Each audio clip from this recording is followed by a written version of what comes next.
యూట్యూబ్లో ఈ కార్యక్రమాన్ని వీక్షిస్తున్న ప్రేక్షకులందరికీ సెక్స్ విజ్ఞానాన్ని శాస్త్రీయంగా తెలుసుకోవడానికి అవగాహన కలిగించడానికి మీతో ముఖాముఖిగా ఈ కార్యక్రమాన్ని ఏర్పాటు చేస్తున్నాం.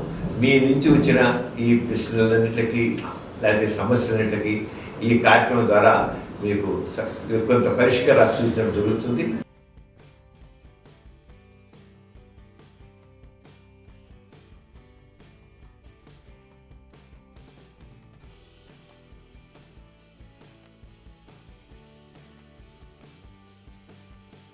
అంగచూష్ణ అనేది రతి కళల్లో ఒకటి. రతి కళ రకరకాలుగా ఉన్నాయి, అదొక రతి కళ.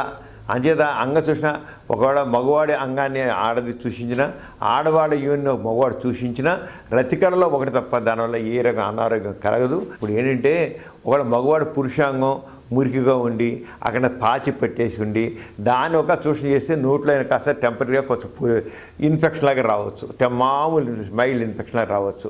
అందుకే వాడు శుభ్రంగా స్నానం చేసేసి క్లీన్గా ఉందనుకోని ఏముంటుంది. ఇప్పుడు బట్టన్ వైర్ ఉంది, లోటు ఆర్డర్ చేశారు, ఇదేముంది, ఇదంతా అది కూడా అంతే, పురుషం కూడా అంతే. క్లీన్గా ఉంటే ఏమి ఉండదు. అంగదోషం ఇది ఆడికి అంత తహత ఉన్నప్పుడు తప్పకుండా అంగదోషం చేయొచ్చు. దాన్ని నోట్లో వేలు పెట్టిన ఆవిడ తీస్తే ఇదంతా పురుషాంగం. అయితే ఇక్కడేమో కామనాళ్ళు ఉండగా తెలియదు. పురుషాంగాన్ని నోట్లో పెట్టుకున్నట్టయితే స్త్రీ కొంతమందికి చాలా థ్రిల్ ఫీల్ అవుతారు. కొంతమంది ఎక్కువ మెజార్టీ లేడీస్ పెద్ద ఫీల్ అవ్వనుకోండి. కొంతమంది లేడీస్ కావాలని తహత ఉంటే మాత్రం ఆ తహతహలో దే డెరైవ్ మ్యాక్సిమం ప్రెషర్. అంచేత ఇవిడేం మానవసరం లేదు. అది తప్పకుండా ఆ అంగచోషణ చేయొచ్చు. అయితే అంగచోషణలో మురికి లేకుండా శుభ్రం. ఒకవేళ ఆయన పురుషాంగం క్లీన్గా లేదనుకున్నాం, అలా ఉండలేదు అనుమానం ఏం చేయాలంటే నిరోధ తొలగచ్చు. పురుషాంగం ఫుల్గా తిరిగి ఆ నిరోధను మీరు నిరోధతో పాటు పురుషాంగా నోట్లో పెట్టుకుని చేయొచ్చు. అలాగా అప్పుడు ఇక పురుషాంగం ద్వారా ఉండే క్రిములు ఏదో వస్తాయి, ఏదో అయిపోతుంది అనే ఆలోచన కూడా ఉండదు, ఏమీ అవ్వదు. అంచేత ఆడు ఇష్టం ఉంటే మాత్రం ఖచ్చితంగా అంగచోషణ చేయవచ్చు.